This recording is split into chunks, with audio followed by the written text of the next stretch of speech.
new book, award-winning journalist and historian A'Lelia Bundles brings to life one of the most fascinating and misunderstood figures of the early 20th century. A'Lelia Walker, daughter of Madam C.J. Walker and heiress to a beauty empire, was more than a glamorous socialite. She was a cultural catalyst whose salons and soirées became the vibrant center of the Harlem Renaissance. Drawing on meticulous research and rare family archives, Bundles, who is Madam Walker's great-great-granddaughter, offers a vivid portrait filled with music, arts, politics, and joy. I spoke with her about the book Joy Goddess, A'Lelia Walker and the Harlem Renaissance. A'Lelia Bundles, welcome to the News Hour. Delighted to be with you, Jeff. It's great to have you here. You have spent decades preserving the legacy of your great-great-grandmother, Madam C.J. Walker. You've written 4 books about her. What made you shift your focus to her daughter, A'Lelia Walker? You know, I really wanted to write about A'Lelia Walker first. I wrote about her for a report in high school in 1970. And she fascinated me because she knew about all of the Harlem Renaissance actors and writers who I loved learning about. But Madam Walker's story really had to be told first. And it strikes me there are scholars who have dismissed her as a socialite who played bridge, who did little more than spend the money that her mother made. What did you discover about her as you did the research? Really, she had been caricatured, and what I discovered was a really charismatic woman, one of the original influencers, I think a social impresario who walked into a room with all of her charisma, and I think who had a gift for bringing people together. She could bring together her friends from downtown, her friends from uptown, her European friends, her African friends, people who were in the arts, people who were in business. And there were very few people who both had that circle of friends and who had the personality to carry it off. Well, you write in the book that she was the woman Harlem needed. She was stylish, she was ambitious, she was unapologetically herself. How did her persona and public image influence how many Black women saw themselves during that time? Well, people were fascinated by Madam C.J. Walker, A'Lelia Walker's mother.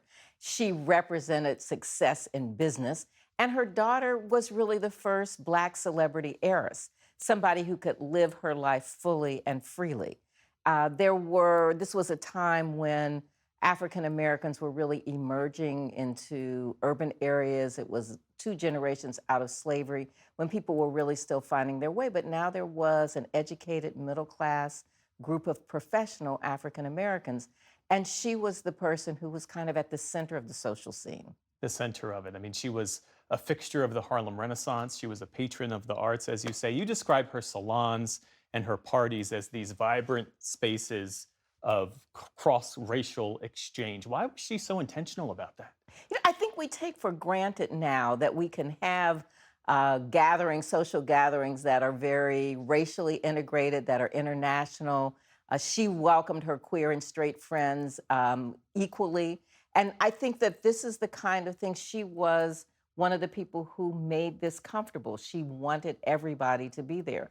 You know, and now we think that's not something that's unusual, but it was really quite unusual then. Tell me about the grand townhouse she had on, it was West 136th Street, the Dark Tower, and you have some archival materials that sort of illustrate how incredible that that space was. Well, so A'Lelia Walker moved to Harlem in 1913. She persuaded her mother that they needed to have a business presence. Their business was headquartered in Indianapolis, but New York was the media capital of the world. It was becoming the Black cultural and political mecca for African Americans. And she said, we need to be there. And so she persuaded her mother to buy a townhouse. It became a double townhouse with a beautiful facade. And in 1927, A'Lelia Walker converted a floor of that townhouse into what became known as the Dark Tower. It was a cultural salon where the musicians and writers and artists and actors mingled with patrons and mingled with other social people. So I actually have the original invitation from the Dark Tower. A'Lelia Walker had invited people to come to the Dark Tower. She and the mother of the artist Romery Bearden, Bessie Bearden, and A'Lelia Walker met in the spring of 1927 with Langston Hughes, Wally Thurman, Countee Cullen, Bruce Nugent. These were young writers who she knew. And they sat down and they said, what is it that you would like? How can we, help promote the work of these young writers? And they came up with this idea for the Dark Tower, named it after Countee Cullen's poem From the Dark Tower.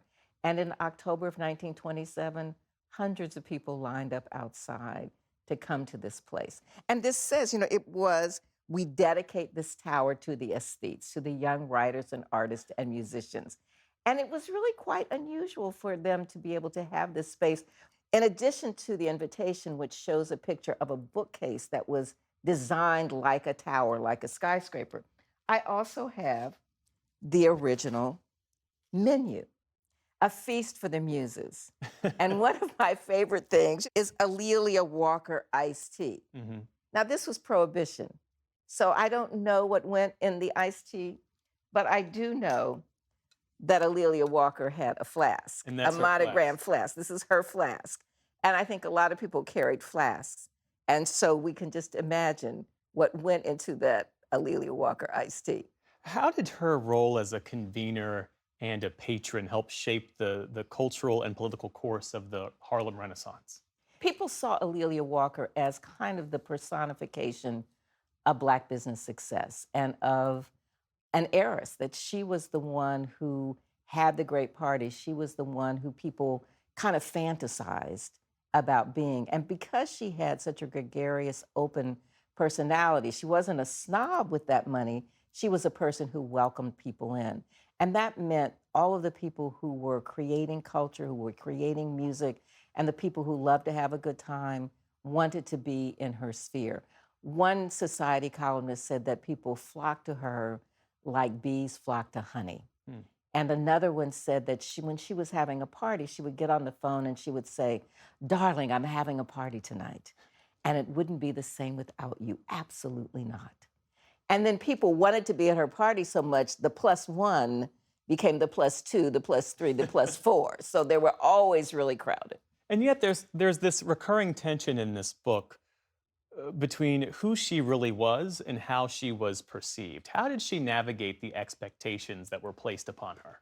Yeah, well, the title, Joy Goddess, comes from Langston Hughes's memoir, The Big C, where he called her the Joy Goddess of Harlem's 1920s because of her personality and because of her great parties. But there is an irony in that Joy Goddess, because while she was the one who created joy for a lot of people, there were also moments in her own life with a lot of heartache and with a lot of disappointment.